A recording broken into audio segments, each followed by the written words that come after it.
오늘은 계속해서 사도행전 22장 1절부터 9절 말씀을 중심으로 해서 사도행전 강해 시리즈 64번째 말씀으로 우리 간증으로 복음을 증거하라 라는 주제를 가지고 우리가 함께 말씀을 나누려고 합니다. 우리 바울 사도의 일정을 쭉 보고 있는데요. 바울 사도가 이제 제3차 전도행을 마치고 예루살렘으로 귀환하지요.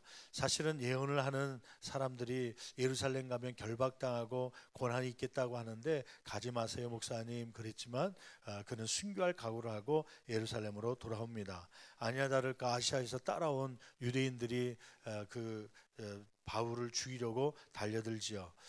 이 소동을 본 천부장이 이거 혹시 쿠데타가 일어난 거 아닌가 하고서 두려워서 군인들을 데리고 이 사건에 개입을 합니다.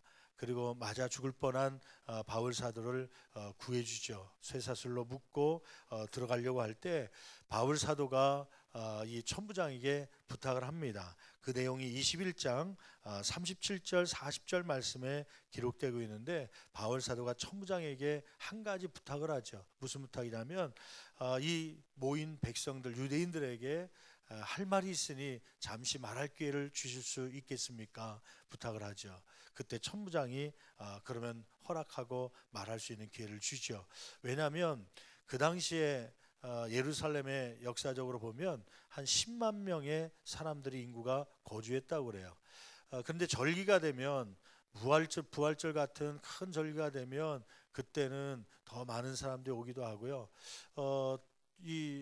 오순절 같은 날에는 한 30만 명이 모였다고 그래요. 그러니까 보통 인구보다 3배나 되는 인구들이 모여서 예루살렘 직결해 있으니 또 이 바울사를 죽이기 위해 사람들이 막 소동이라 하니까 더 많이 모였으니 그 기회를 통하여서 예수 그리스도를 증거하려고 했던 바울사도의 모습이죠.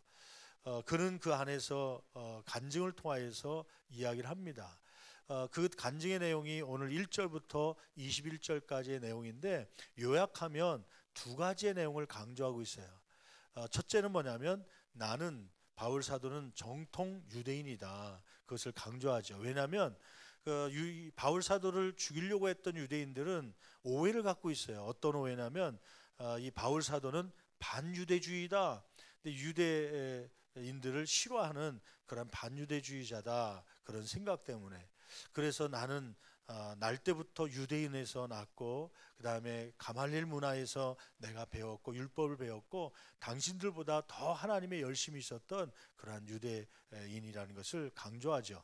두 번째는 왜 이 당신들이 싫어하는 이방인에게 복음을 증거하고 이방인에게도 구원이 있다고 얘기하는가? 그것은 내 생각에서 온 것이 아니라 하나님께서 나에게 주신 사명이었다. 그러면서 자신이 예수 그리스도를 만나게 된 이유 그 계기를 이야기하고 그러면서 그 안에서 하나님께서 나에게 주신 사명이 이거였다는 것을 이제 소개를 하죠. 그러면서 살아계신 주님을 소개하는 간증의 내용이 오늘 본문 속에 나오고 있습니다. 오늘 이러한 내용을 중심으로 해서 한번 바울 사도의 일생을 뒤돌아보면서 그의 간증의 내용을 살펴보면서 구체적으로 저와 여러분들이 은혜 받는 귀한 시간 되기를 간절히 축원합니다. 먼저 첫째로 바울 사도의 간증 속에 그가 예수를 믿기 전에 어떤 삶을 살았는지 한번 엿볼까요? 간증이라고 하는 것은 간이라고 하는 것은 어떤 한자를 쓰신 줄 압니까? 간이라고 하는 것은요 범할 간입니다. 간증할 때 간이 범할 간. 무엇을 범한 거예요? 죄를 범한 거예요. 증은 뭐예요? 증거할, 설명할 증입니다. 그러니까 죄를 범한 것, 그래서 예수 그리스도의 피로 씻음 받은 것, 그것을 설명하는 것이요. 그게 간증입니다. 그가 예수의 피로 씻음 받기 전에 어떠한 죄를 범했는지 그가 고백하고 있죠. 한번 1절 3절 말씀 가운데 한번 그 간증을 들어보실래요? 그는 유대인으로 외국의 길리기아 다소에서 출생하였고 예루살렘에서 자랐음을 유대임을 강조하죠. 한번 1절 말씀 같이 한 목소리로 봉독합니다. 부형들아 내가 지금 여러분 앞에서 변명하는 말을 들으라. 잠깐만요. 거기에 이 모인 유대인 자기를 향해서 돌팔매질하고 또 매를 들고 때려 죽이려고 했던 그 사람들을 향해서 뭐라고 호칭을 했습니까? 부형들아. 부형이라고 하는 것은요 3가지 단어가 합해졌는데 하나는 사람들, 또 하나는 형제들, 또 하나는 아버지들. 그러니까 자기의 나이대에 비해서 그 형제 같고 또 아버지 같은 그러한 분임을 이야기하는 것이죠. 이러한 단어를 사용한 이유는요, 형제, 아버지라는 단어를 사용한 이유는 나는 철저하게 당신들과 같은 동일한 정통 유대인이라는 것을 강조하기 위한 거예요. 나중에 보면 13절 말씀에도요, 이 부형, 형제라는 말을 주로 강조하는데 13절 한번 말씀 볼까요? 이제 그가 예수 그리스도를 강한 빛을 통하여서 다메섹 돈에서 만나고 나서 앞을 못 보게 되었을 때 아나니아에게 찾아가라, 그렇게 예수님께서 말씀하심으로 그가 아나니아를 찾아가죠. 그 아나니아가 뭐라고 얘기합니까? 13절 말씀을 읽어볼까요? 같이 봉독합니다. 내게 와 곁에 서서 말하되 형제 사울아. 거기 중요한 말이 있죠. 지금 아나니아 이야기를 하면서요, 이 아나니아는 12절 말씀 보니까 율법에 따라 경건한 사람이었고 거기 사는 모든 유대인들에게 칭찬을 듣던, 유대인들에게 존경을 받았던 사람이 아나니아예요. 이 아나니아가 사울에게 뭐라고 호칭했다는 거예요? 13절, 형제 사울아 다시 보라 하거늘 즉시 그를 쳐다보았노라. 그가 눈이 고쳐진 것도 강조하고 있지만은 또 하나 강조하는 건 뭐냐면, 이 당신들이 존경하는 유대인 아나니아도 나를 뭐라고 불렀다는 거예요? 형제라고 불른, 나는 정통 유대인이다 라는 것을 강조하고 있는 것이죠. 그러면서 거기에 1절 말씀 보니까 부형들아 내가 지금 여러분 앞에서 뭐 한다는 거예요? 변명하는 말을 들으라. 여러분, 우리가 이제 변명이란 말이 부정적으로 들리는 경우가 있어요. 변명이랑 동일한 언어를 우리는 뭘로 생각하냐면 핑계라고 주로 생각하거든요. 근데 변명에는 두 가지가 있습니다. 하나는 지금 생각하는 핑계죠. 핑계는 진실을 왜곡하는 것입니다. 분명히 자기가 잘못했음에도 불구하고 그걸 덮으려고 다른 사람을 끄집어들여서 그 사람이 잘못한 것이냐 핑계대는 것, 그것이 그 내용이죠. 진실을 왜곡하는 것, 그것이 핑계지요. 또 변명 안에는 핑계뿐만 아니라 뭐가 있냐면 해명이라는 게 있습니다. 해명은 진실을 드러낼 때 쓰는 단어예요. 지금 이 바울 사도는 핑계를 대는 거예요, 해명하는 거예요? 해명하는 것이에요. 진실을 드러내는 것. 나는 죄가 없는 사람임을 진실을 드러내려고 말하는 것이죠. 2절 말씀 읽어볼까요? 그가 계속하시는 말을 한번 읽어보겠습니다. 그들이 그가 히브리 말로 말함을 듣고 더욱 조용한지라. 언어를 쓰는데 그 당시에 해외에서 살던 사람들은 주로 어떤 언어를 썼냐면 히브리 언어가 아니라 그 당시에 문화로 사용하고 있는 헬라어를 썼습니다. 요즘으로 얘기하면 공용 언어인 영어로 이제 해외에 있는 사람들은 쓰게 됐는데, 갑작스럽게 이 유대인들이 쓰는 본토어를 쓰는 거예요. 히브리어를 쓰는 거예요. 그것도 히브리어를 쓰는데 그냥 떠듬떠듬 하는 게 아니에요. 가끔 가다가 저 미국에서 2세, 3세 거기서 태어나고 자랐던 사람들이 와갖고 저도 한국 사람입니다 그러면서 이야기할 때 그런 말을 하잖아요. 저도 저 미국에서 왔습니다 그러면서 얘기하잖아요. 떠듬떠듬 얘기하잖아요. 근데 이제 뭔가 말이 서툴고 그러면 한국 사람이긴 사람인데 하여튼 서툴다. 그럼에도 불구하고 한국말을 하는 거 보니까 우리 민족인가 보다 그렇게 인정하는 게 있잖아요. 이 히브리 말로 유창하게 얘기한 거예요. 떠듬떠듬한 게 아니라 유창하게 얘기하니까 이 히브리 말로 유창하게 하는 이 바울을 보면서 갑자기 조용해졌어요. 아니, 저 사람 히브리 말을 저렇게 유창한 거 보니까 진짜 정통 유대인이 맞나? 그런 생각이죠. 그 다음에 계속 한번 볼까요? 3절 말씀 같이 한 목소리로 봉독합니다. 나는 유대인으로 길리기아 다소에서 낳고 이 성에서 자라에 그의 부모는 유대인이었습니다. 그래서 그는 낳자마자 유대인이었어요. 그리고 그는 부모님이 왜 그곳에 가서 낳은지 모르지만 길리기아 다소에서 낳았다는 거예요. 그 외국에서 낳은 거예요. 이스라엘 나라가 아닙니다. 다소라고 하는 큰 도시에서 낳았고, 그리고 거기서 낳고 후에 얼마 안 돼 갖고 공부할 때쯤 돼서 예루살렘, 이 이스라엘 안으로 들어왔다는 거죠. 이 성에서 자라났다고 하는 것입니다. 그 다음에 계속 읽어볼까요? 3절 중반절 말씀 보니까 이 성에서 자라. 그 다음 계속 읽어봅니다. 가말리엘의 문화에서 우리 조상들의 율법에 엄한 교훈을 받았고, 가말리엘이라고 하는 것은 학교 이름이 아니라 그 사람의 이름입니다. 오늘날에는 우리가 어떤 학교가 좋은지 우리가 학문을 배우기 위해서는 서울대 가기도 하고 연세대, 고려대 혹은 세계적으로 하버드대나 막 이런 데 가고 그 공부하는 것을 유명한 데서 공부했다고 인정하는데, 그 당시에는 학교가 아니라 사람이었습니다. 어떤 학자 밑에서 배우는가, 어떤 철학자 밑에서 배우는가, 어떤 율법자 밑에서 배우는가가 중요한데, 이 가말리엘이라고 한 사람은 AD 1세기 때 바울 사도가 살고 있을 때 그때 활동했던 매우 유명한 율법사였습니다. 율법을 배우려면 이 가말리엘 제자가 돼야 된다 할 정도로 율법을 잘 가르쳤던 사람이죠. 라바라고 하는데, 라바라고 하는 것은 무슨 뜻이냐면 우리들의 랍비라는 뜻을 갖고 있어요. 이스라엘 민족들이, 유대인들이 랍비 가운데, 랍비가 많죠. 선생님들이 많죠. 학교에 선생님들이 많은데 아무한테나 붙여주는 게 아니라 라바라는 단어는, 우리들의 랍비라는 말은 붙여졌던 사람이 7명이 있었다고 그래요. 그 당시에. 그 라바라는 호칭을, 우리들의 랍비라고 호칭을 받았던 사람 가운데 하나가 가말리엘이었습니다. 그만큼 율법에 있어서 잘 가르쳤을 뿐만 아니라 사람들에게 존경받는, 우리들의 진짜 랍비다라고 하는 존경을 받는 사람이었죠. 그 밑에서 이 바울 사도가 배운 것입니다. 학문적으로도 율법적으로도 아주 바리새인들 이상으로 율법을 잘 배웠던 사람이죠. 그는 하나님을 모독한 기독교인들을 죽이고 결박하여 옥에 가두기도 했던, 유대인과 동일하게 행동했던 사람이라고 소개하고 있죠. 3절 하반절 말씀 볼까요? 율법의 엄한 교훈을 받았고, 그 다음에 같이 봉독합니다. 오늘 너희 모든 사람처럼, 유대인처럼 하나님께 대하여 열심히 있는 자라. 유대인들이 기독교인들을 핍박한 것처럼 나도 유대인으로서 그러한 일을 했던 정통 유대인입니다. 어떤 일을 했냐면 4절 말씀 읽어볼까요? 같이 봉독합니다. 내가 이 도를, 이 도라는 건 기독교의 복음입니다. 이 복음을 박해하여, 기독교를 박해하여 계속 읽어볼까요? 사람을 죽이기까지 하고 남녀를 결박하여 옥에 넘겼노니. 여러분, 유대인들이 왜 이 기독교인들을 싫어했을까요? 그 이유가 있죠. 하나 큰 게 뭐냐면 하나님을 모독했다는 거예요.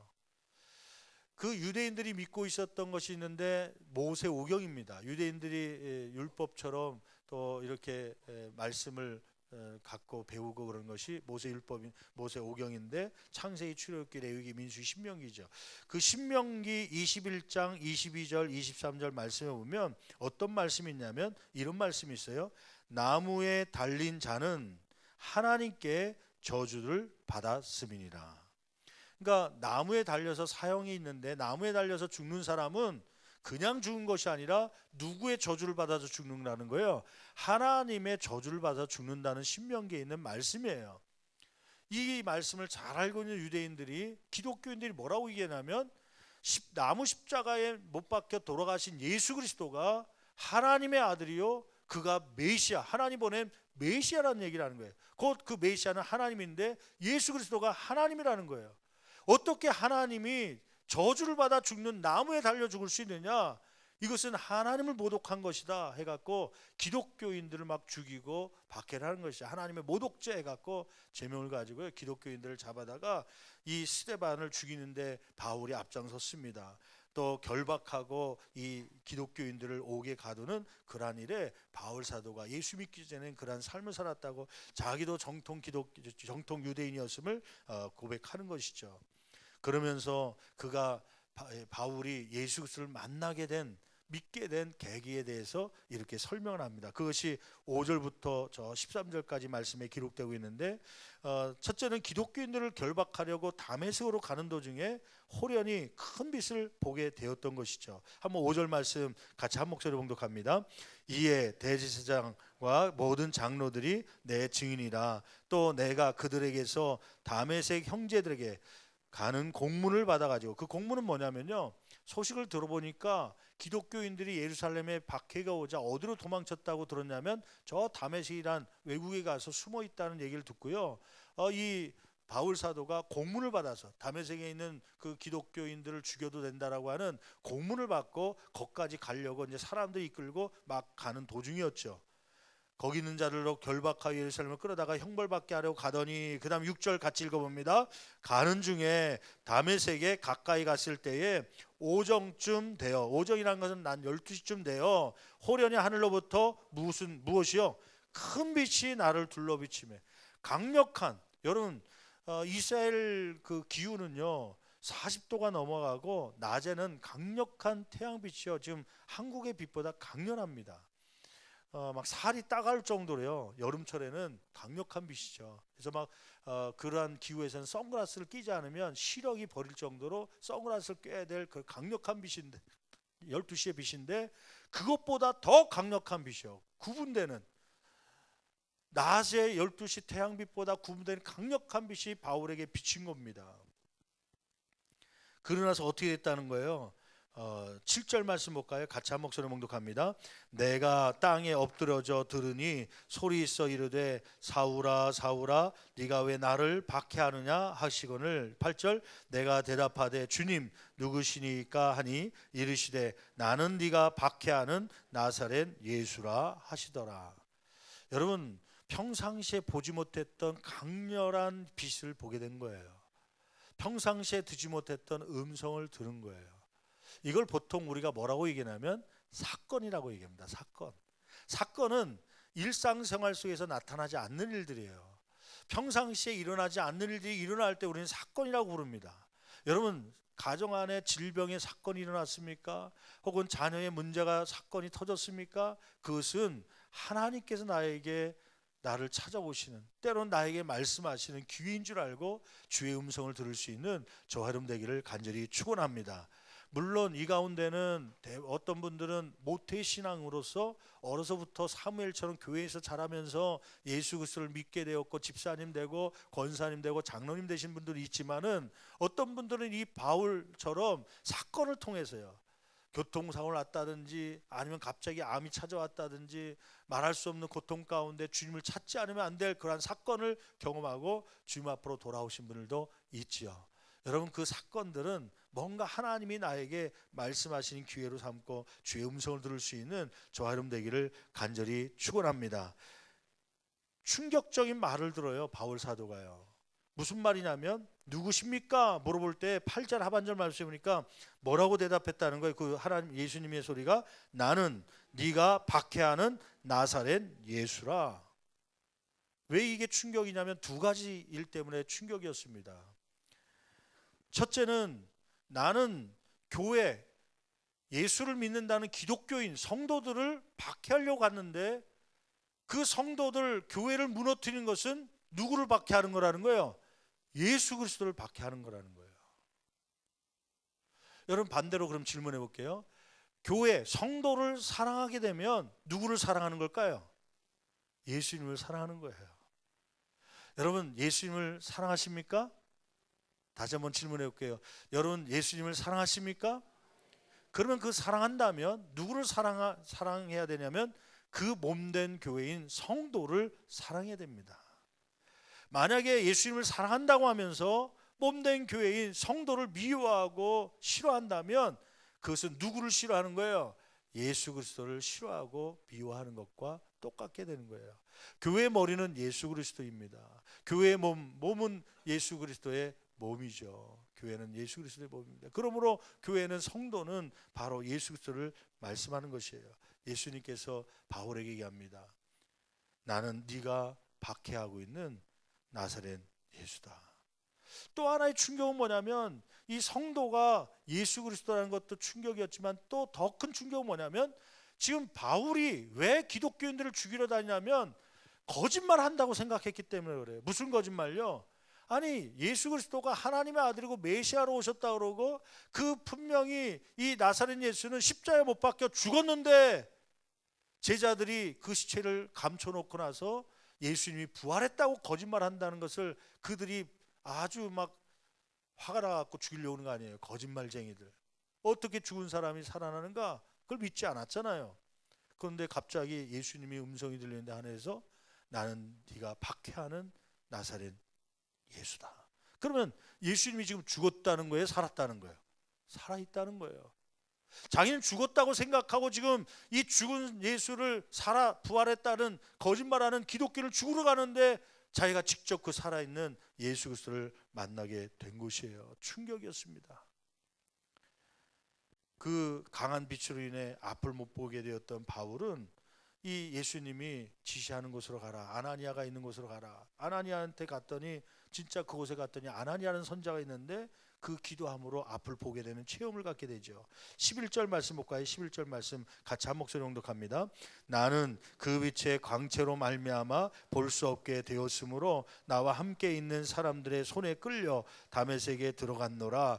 율법에 따라 경건한 사람으로 거기 사는 모든 유대인들에게 칭찬을 듣는 아나니아라 하는 이가 13절 내게 와 곁에 서서 말하되 형제 사울아 다시 보라 하거늘 즉시 그를 쳐다보았노라. 잃었던 시력을 다시 아나니아의 기도를 받고 그가 회복되게 된 것이죠. 그는 예수 그리스도를 만났습니다. 인격적으로 찾아오신 예수를 만났습니다. 그리고는 그가 실명된 눈이 치료받는 그러한 체험을 가졌습니다. 그러면서 예수 그리스도가 살아계시는 하나님의 아들이고 우리를 구원하시기 위해서 메시아로 오셨음을 그는 깨닫게 되었고 믿게 된 동기가 된 것이죠. 그 후에 이 바울 사도의 삶은 어떻게 변합니까? 여러분 14절부터 21절까지 말씀해 보면 그는 하나님께로부터 사명을 받죠. 어떤 사명이요? 이방인에게 복음을 증거하는 사도가 되라는 그러한 사명을 받습니다. 14절 말씀 볼까요? 같이 한 목소리로 봉독합니다.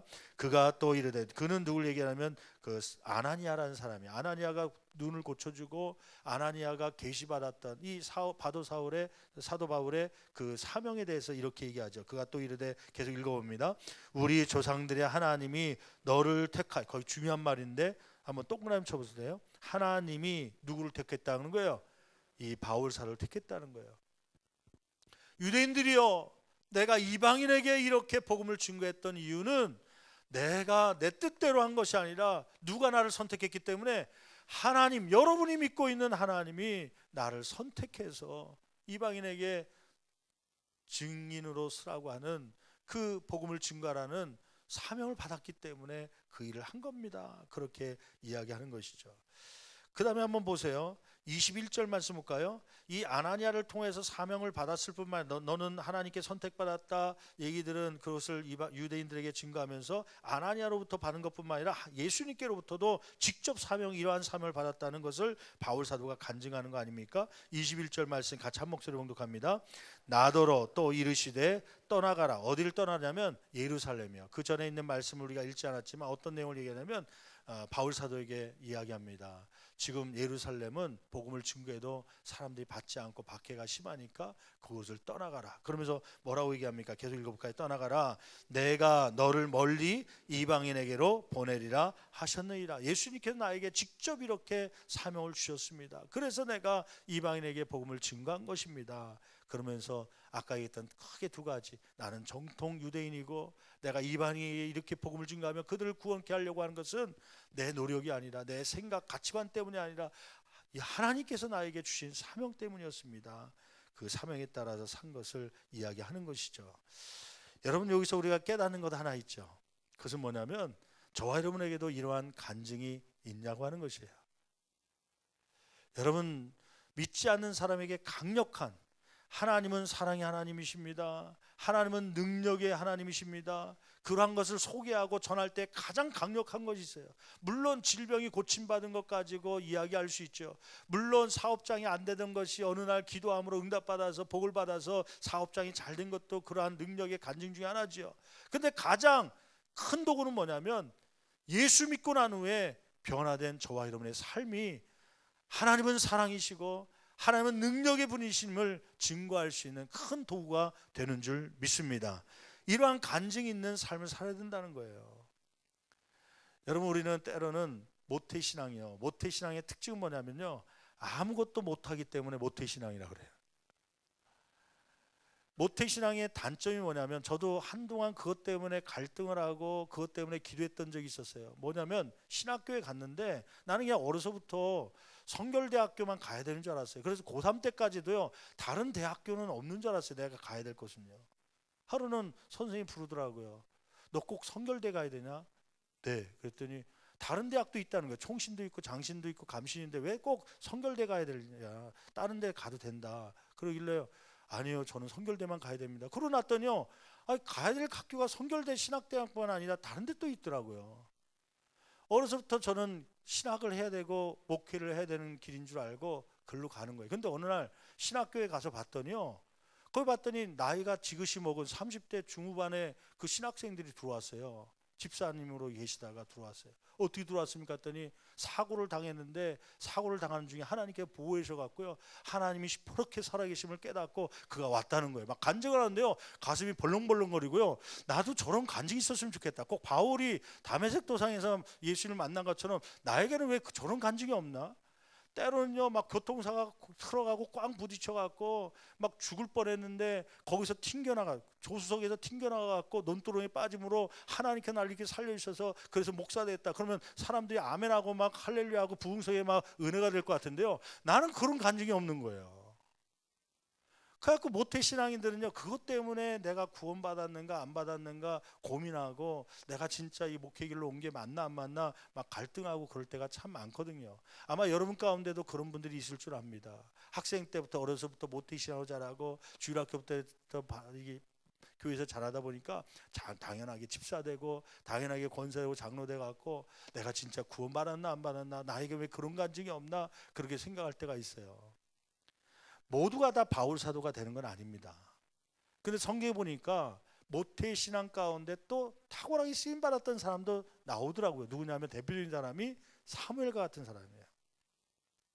사무엘에게는 특별히 주님을 만난 어떤 특별한 그런 배기가 특별히 없습니다.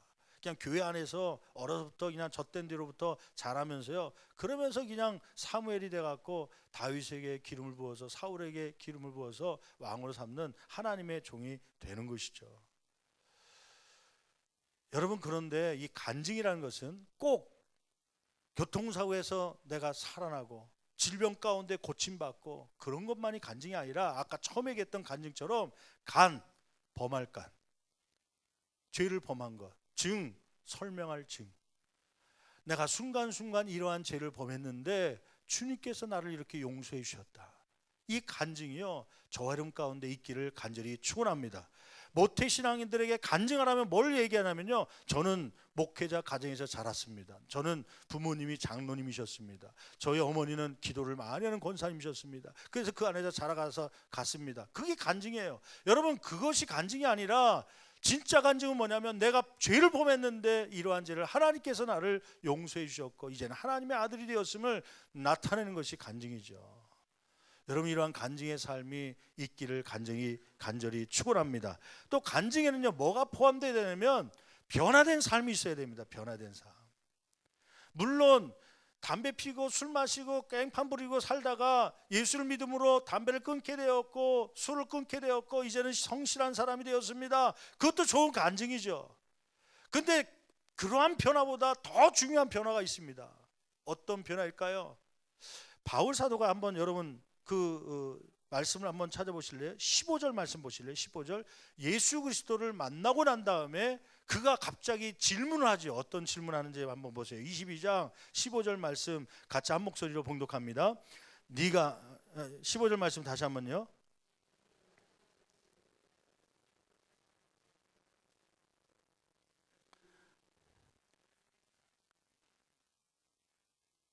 예, 잠깐 10절이네. 제가 잘못 적었는데 10절 말씀 다시 한번 10절 말씀 같이 봉독합니다. 내가 이르되 주님 무엇을 하리까? 예수님을 만난 다음에 바울 사도가 했던 질문의 내용을 잘 보세요. 거기 밑줄 한번 막 몇 번이나 쳐보세요. 내가 이르되, 바울 사도가 이르되 뭐라고 질문한 거예요? 주님 무엇을 하리까? 여러분, 이게 예수 만난 사람들의 큰 변화가 돼야 될 질문입니다. 물론 담배 끊는 것도 중요하고요, 술 끊는 것도 중요하고 도박하는 거 끊는 것, 그 죄된 거 끊는 것도 중요하지만 더 큰 변화는 뭐냐면 그 전까지는 내가 좋아하는 일을 합니다. 내가 즐길 일들을 찾아갑니다. 내가 올라가고 싶은 자리에 올라갑니다. 근데 예수를 만난 뒤에는요, 내가가 아니라 누가 원하는 일을 하는 거예요? 주님이 원하시는 일을 그 방향으로 틀어가는 거예요. 똑같은 비즈니스를 하지만, 사업장을 갖고 있지만 예전에는 내가 성공하기 위해서, 내가 돈 벌기 위해서 일하지만 예수를 만난 뒤에는요, 왜 그 일을 하냐고 물어보면 주님이 원하시는 일을 하려고요. 그 일을 하는 것이에요. 이게 큰 변화가 일어나는 거죠. 예전에는 내가 원하는 대로 갔지만 이제 바울 사도가 뭐라고 질문하면 주님 내가 무엇을 당신을 위해서 해야 됩니까? 그렇게 질문하면서 방향이 틀어지는 것이죠. 제가 지난 주간에 어떤 그 분의 간증을 들으면서 은혜를 받은 게 있어요. 최복희 권사님이라는 분이세요. 최복희 권사님이라고 그러면 아마 여러분들은 잘 모를 거예요. 근데 이렇게 얘기하면 그분 그렇게 알게 될 거예요. 여러분이 뭐 아프거나 혹은 밥맛이 없을 때 또 소화가 잘 안 될 때 사 먹는 죽이 있는데 그 죽 가운데 무슨 죽이 있냐면 본죽이라는 게 있어요. 본죽. 다 알죠? 뭐 어린아이부터 어르신까지 본죽에 대해서요. 그 본죽의 대표가 최복희 권사님이십니다. 이 권사님이 이제 간증을 해요. 그는 어려서 기독교 집안, 지금 뭐 본죽이 이제 그 어떤 사역을 하냐면 이분이 본죽 국내 대표로 있다가 이제는 본 월드 미션 해갖고 또 본 사랑 재단 이사장으로 해외 사역을 맡습니다.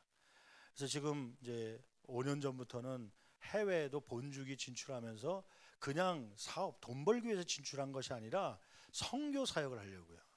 그러니까 선교사들이 저 중동 지역이나 혹은 동남아 불교 그 민족 그 나라에 들어가게 되면 선교사들이 비자를 못 받아요. 선교사 비자가 안 나오니까 체류를 못 하고 일을 못 하니까 이 생활을 못 하고 또 예배 장소를 구하지 못하니까 선교사로 갔지만 혼자 그냥 20년 30년 일하다가 아무 열매 없이 나오는 선교사들이 많거든요.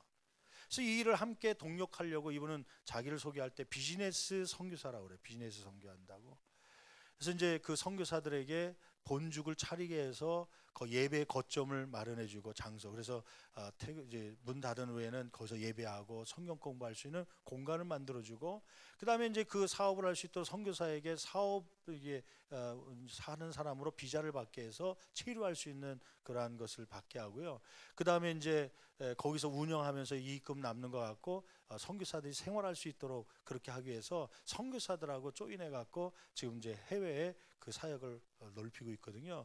지금도 뭐 10여 개국에 뭐 30여 개의 본죽 체인이 지금 나가 있다고 그래요. 선교사들이 운영하는 것들이 대부분이죠. 이제 그러한 사역을 하고 있는데 난 그래서 그 간증을 들으면서 이분이 어려서부터 그러면 목회자의 딸이었나 아니면 장로님 가정에서 자란 자녀인가 그렇게 생각했는데 철저하게 불교 집안에서 태어났다는 거예요. 그의 부모님 할아버지 때부터 대대로 불교 집안이었고 어느 정도였냐면 자기 집에 사당을 놓을 정도로 아주 그 불교에 심취되었던 그러한 집안에서 몇 형제 가운데 태어났냐면 형제가 13명이었다고 그래요. 그 중에 10번째 딸이었다 그래요. 10번째 딸. 아버지가 그 이제 할아버지가 외아들이고 뭐 그러니까 이제 그 뭐에 마누라를 또 하나를 더 막 이렇게 해갖고 엄마가 많았다고 그래요. 옛날엔 그랬잖아요. 본처도 있지만 또 이렇게 막 줄줄이 또 다른 마누라가 있어갖고요. 어려서부터 그 상처 때문에요. 쓴뿌리가 돼갖고 아빠가 자기를 낳아준 엄마한테 오지 않고 작은 마누라한테 가서 사는 모습 보면서 막 쓴뿌리가 있고 그런 생활 속에서 불교 집안에서 이게 상처받으면서 자라온 거죠. 그러다가 이제 대학교 1학년 때 지금의 남편인 2학년 선배를 만나게 된 겁니다. 2학년 선배를 만나면서 좋아하는 감정이 생기자 이 남자친구가 이제 선배죠. 선배가 우리 집에 가서 엄마한테 너를 소개하고 싶다고 그래서 이제 집에 간 거예요. 근데 이 남편 지금 대학교 2학년짜리 남자친구인데 이 남자친구는 모태신앙으로 자란 거예요. 엄마가 권사님, 그때 당시에 이제 집사님이셨는데 이제 신앙이 좋으신 모태신앙으로 키운 그런 가정입니다. 그 이제 지방에 계시다고 해서 갔는데 시어머니 인사드리러 갔는데 그 시어머니가 딱 보더니 너 종교가 뭐냐? 불교인데요. 나 그럼 그런 며느리 얻을 수 없다. 더군다나 체형도 작아요. 여자가 체형도 작고 보니까 얼굴도 좀 여자면 하얘야 되는데 약간 까무잡잡해요. 그러니까 그 얼굴도 피부도 안 좋죠. 또 체형도 작죠. 또 불교 집안에서 이렇게 자란 나는 이 아이를 키우면서 외아들로 키우면서 이 아들을 그래도 좀 신앙 있는 며느리를 얻으려고 그랬는데 난 절대 허락할 수 없다. 이 이야기를 아들한테 하면 아들이 펄쩍펄쩍 뛸 테니까 네가 그냥 헤어지자고 얘기해라. 그래갖고 헤어지기로 그럼 그렇게 하겠습니다 하고서 그렇게 얘기하면서 마음속에 무슨 마음을 가졌냐면 더럽다. 내가 이렇게 거절을 당했으니 내가 가만히 있나 봐라. 이 남자에게 해코지를 하겠다. 그 막 복수의 마음을 갖고 그 집을 나오려는데요. 마침 그날 차가 끊어진 거예요. 할 수 없이 자기를 거절한 시어머니 방에서 같이 잔 거예요, 그날요. 남편하고 이게 남자친구하고 같이 잘 수 없으니까 시어머니가 그럼 너는 내 방으로 와라 해갖고 그 방에서 자는데 속에서 부글부글 끓는 거죠. 자기를 거절한 그 엄마를 보면서요. 그러면서 그날 새벽에 잠을 자는데 뭐가 한 새벽 2, 3시 됐는데 뭐 소리가 자꾸 나더래요. 노랫소리가. 그래갖고 눈을 살며시 떴더니 이 시어머니가 무슨 노래를 부르는데 처음 들어보는 노래를 부르더래요. 지금 생각하니까 무슨 노래냐면 나의 갈 길 다 가도록 예수 인도 찬송가 은혜가 풍성한 혼자서 새벽 기도를 막 2시에 막 일어나서 기도하는데요. 막 뭐 중얼중얼 기도하는 거죠. 눈 감고 기도하는데 자녀들을 위해서요. 그러니까 아버지가 이 남자친구가 9살 때 돌아가셨고 그러니까 엄마가 36살 때 편부모가 된 거예요.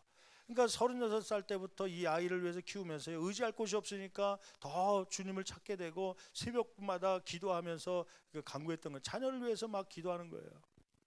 친척들 위해서 기도하는데 아유 일어나지도 못하고 저 기도가 찬양이 언제 끝나나 자기는 그때 처음으로 기독교의 찬양이 뭔지 기독교의 기도가 뭔지 처음 들었다는 거예요. 듣고 있는데 갑자기 뜬금없이 자기의 몸에 손을 얹더니요 자기를 위해서 기도해 주더래요. 자기를 위해서. 깜짝 놀래갖고 이거 일어나야 되나 말아야 되나 그러다가 그냥 잠잠 눈 감고 있는데 이 딸을 위해서 막 뜨겁게 눈물로 막 기도해 주는데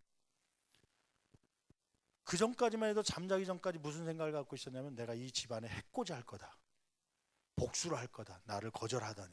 막 이 복수의 칼을 갈고 있었는데 그 기도를 들으면서요. 갑자기 마음이 따뜻해지면서 무슨 생각이 들었냐면 어머니의 기도를 받고 자란 이 남자와 결혼하면 얼마나 행복해질까. 갑자기 그런 생각이 들면서요. 나 이 집안에 꼭 결혼하고 싶다. 남편을 위해서 들어오는 게 아니라 어머니의 기도를 받은 이 아들과 결혼하고 싶은 어머니 기도 때문에 갑자기 결혼하고 싶은 마음이 있어갖고요. 그때 각오를 했다는 거예요. 내가 이 남자와 꼭 결혼해야겠다. 드디어 대학교 3학년 때 2년 후죠. 이 남자가 4학년 때 졸업하기 전에 헤어지기 전에 그를 데리고 교회에 등록시킨 거예요. 원래 이 아들은 모태신앙으로 자랐는데 교회를 잘 안 다녔다는 거예요. 근데 이제 이 남자친구를 자기도 처음 가보는 교회에 엄마의 기도를 그때 들은 걸 기억해서 데리고 나간 거죠. 그러면서 신앙생활 하면서 1년 후 4학년 때 결혼을 했다는 거예요.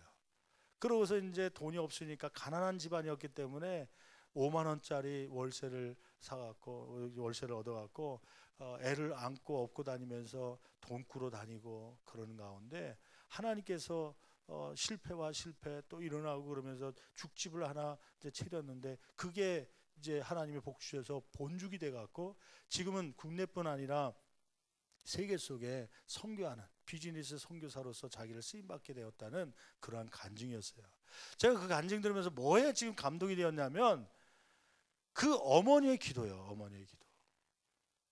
그가 철저하게 불교 집안에서 자랐지만 그를 변화시키고 주님께로 돌아오게 했던 것은 어머니의 그러한 삶이었습니다.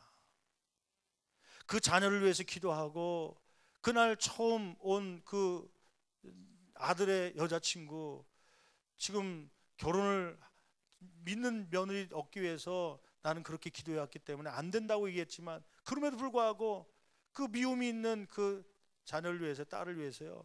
그 새벽에 손 얹고 막 안마하듯이 마사지하듯이 주물러가며 막 기도해 주더래요. 그때 그 어머니의 기도 때문에 그 마음이 변화돼서 지금은 신실한 크리스찬이 된 것이죠. 여러분 입술로 간증이 안 되면 삶을 통해서라도 예수 그리스도를 증거할 수 있는 저와 여러분 되기를 간절히 축원합니다. 저는 이 오늘 본문을 통해서 또 하나 은혜 받았던 건 뭐냐면 바울 사도의 모습을 한번 상상해 보세요. 방금 전까지 21장계에 무슨 사건이 터지냐면 그 유대인들이 쫓아와서 돌을 던지고 막 얼굴이 깨지고요. 돌을 던졌으면 머리에 맞았으면 찢어질 거고요. 막 붓게 됐고 막 눈덩이가 밤탱이가 되기도 하고 입술에 맞았으면 이빨이 부러지고요. 막 몽둥이로 맞았으니 막 골절된 것도 있겠고 뭐 입술이 부르트고 막 피를 토하고 입술이 찢어져 갖고 입이 막 말할 때마다 피가 튀길 거 아닙니까? 그런 광경 보신 적 있어요? 피투성이 돼 갖고. 근데 지금 그 바울을 천부장이 쇠사슬로 묶어서 지금 이제 데리고 가는 거예요. 혹시 구테타를 일으키는 옛날 애굽인이 구테타 일으키다가 도망쳤는데 그 사람이 아닌가 하고서 붙잡고 이제 신문하러 데려가는 거예요. 그런 바울 사도의 입장에서는 지금 온몸이 피투성이 되고 쓰리고 아픈 그런 상황 속에서 쉬고 싶은 거 아닙니까? 지금 저 사람들이 돌팔매질 하는데 거기를 빨리 벗어나야 되는 게 우선 아닙니까? 근데 마지막이 될지도 모르는 그런 마음 때문에요. 잠깐 천부장에게 부탁한 거예요. 천부장님, 저 나를 향해서 돌을 던진 저 유대인들에게 할 말이 좀 있습니다. 무슨 할 말인가 해갖고 놔줬더니 무슨 얘기를 하냐면 자기 생에 예수 그리스도가 어떻게 나타났는지, 그 예수님을 어떻게 내가 믿게 되었는지 그 간증을 하고 있는 거예요. 우리 같으면 나 이렇게 죄 안 지었다는데 왜 자꾸 그래요? 나 좀 살려주세요. 아니면 도망쳐서 천부장님 나 좀 도와주세요. 저 사람이 돌 던지고 나 죽이려고 하는데 나 좀 도와주세요. 그러면서 막 숨어 들어갈 텐데 그 마지막 기회조차도 복음을 증거하려는 그 열정을 가지고 나오는 바울 사도의 모습을 보면서요. 난 영화를 찍는 것처럼 보여준다면 막 밤탱이 되고요. 바울 사도가 옷은 찢어진 대로 찢어지고 아마 피가 막 범벅이 되기도 하고 입술은요 한쪽이 부르터 갖고 입이 다물어지지 않아서 침과 피가 막 섞여서 막 안에서 터져 갖고 흘러나와서요 앞이 다 젖어 있고 그런 상황 속에서 피를 튀겨가면서 간증하고 예수 그리스도를 증거하는 바울 사도의 모습을 보면서요 저는 이런 기도를 했어요. 하나님, 그 바울 사도가 갖고 있던 그 전도의 열정을 나에게도 좀 허락하여 주시옵소서. 이 전도의 열정이 회복되게 하여 주시옵소서. 다음 주일은 우리가 추수감사절로도 지키지만은 우리가 VIP 초청 주일로 지킵니다. 2달 전부터 전도대를 하면서 우리 부목사님하고 회의를 하면서 부목사님이 저한테 그래요. 목사님, 그 전도대 과연 될까요? 왜요? 그랬더니 아니 입당 예배, 임직 예배 준비하기도 바쁘고 또 그 끝나고 나면 또 저기 사무실 이전을 해야 되니까 오늘 이제 지난 주말부터 사무실이 이전 중에 있거든요. 이번 주에 이제 이사를 하게 됩니다. 2가지 이유 때문인데 하나는 이제 사역이 본당 건물뿐만 아니라 저쪽 건물이 생기면서 저쪽이 더 많아질 것 같아요. 왜냐하면 이제 지하 2층부터 지상 10층, 8층까지가 10층 건물이니까 거기 어디가 불 켜졌는지 어디가 불 꺼졌는지 하여튼 분간을 못해요. 사람이 어디 들어간지. 그래서 여기 있다 보니까 저희 관리가 전혀 안 되고요. 그래서 우리가 가서 그쪽에서 두 건물이 있는 교회들이 본당 건물하고 비전센터나 혹은 선교센터 있는 건물들이요. 본당 건물은 예배드릴 때만 사용하고 보통 이제 부속 건물에서 주로 사역을 하더라고요. 우리도 이제 두 건물이 온전히 생기니까 이제 저쪽으로 가야 될 것이 필요하고 두 번째는 이제 그 장로님들이나 권사님들, 중직자들이 오후 예배를 드리기 위해서 쉴 곳이 필요한데 쉴 곳이 마땅치가 않아요. 쉼터라고 있지만 거기에 세가족부가 예배 끝나면 거기 차지하면요. 다른 분들은 갈 데가 없어 갖고요. 장로님들은 저 위에 장로실이라고 있는데 거기도 벌써 원로 장로님들이 20분이더라고요. 세 보니까 원로 장로님, 은퇴 장로님 20분, 또 시무 장로님 20분. 그러다 보니까요. 반은 거기에 막 서서 있다고 그래요. 시무 장로님은 아예 끼지를 못한대요. 짬밥에 밀려 갖고요. 그래서 시무 장로님들도 방 달라죠. 또 어느 날 권사님들이 밥 사준다 해서 갔더니 왜 우리 방은 없냐고 권사실 만들었는데 권사실이요. 권사실 만들려면 권사님 몇 명이냐면 300명입니다. 300명 들어갈 그 건물 만들려면 이런 찜질방 하나 만들어야 돼요. 또 연합여성교에서 또 오라고 해서 갔더니 왜 연합여성교회 사무실이 없냐고 어떤 교회는 있는데 우리 없냐고. 아니 그거 다 차려주다 보면요. 이건 본당 건물을 팔아야 될 가능성이 많아요.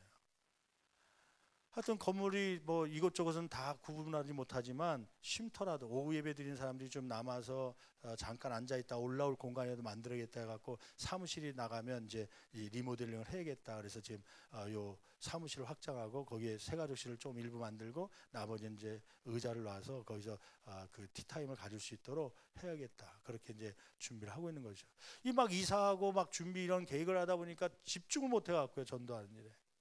아니나 다를까 지금 이제 전도가 막 돼야 될 분위기인데 목회자들이 힘을 못 쓰니까 성도들도요 이게 전도대인지 아닌지 그냥 물 흐르듯이 흘러가는 거예요. 그래서 오늘 아침에도 부탁자라고 얘기했습니다. 여러분 우리가 여러 가지 행사 때문에 집중 못했지만 우리가 다음 주에 추수감사절 하나님과의 약속인데 일주일 동안 우리 가족이든 아니면 우리의 이웃이든 한 영혼이 한 영혼 데려온 일에 마지막 한 해가 가기 전에 영적 추수를 우리가 합시다. 그래서 목표한 인원들 달성하고 갈 수 있도록 기도하고 결단했습니다.